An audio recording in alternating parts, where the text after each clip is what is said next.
नमस्कार विद्यार्थी मित्रांनो, सागर किनारपट्टीच्या भागामध्ये सागरी लाटांच्या कार्यामुळे होणारे अपक्षरण कार्य आज आपण या व्हिडिओच्या माध्यमातून जरा समजून घेऊया।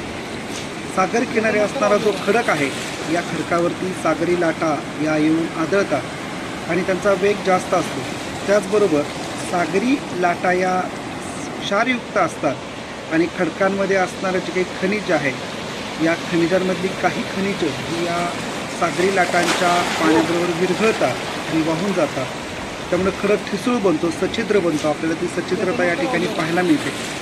अशा खडकाचं क्षरण होतं आणि क्षरण झाल्यानंतर त्याचे काही छोटे छोटे कण आहेत, हेच कण सागर पुन्हा एका बाजूला घेऊन टाकतं, किनारपट्टीवरती निक्षेपित करतं। त्यालाच आपण पुळण असं म्हणतो।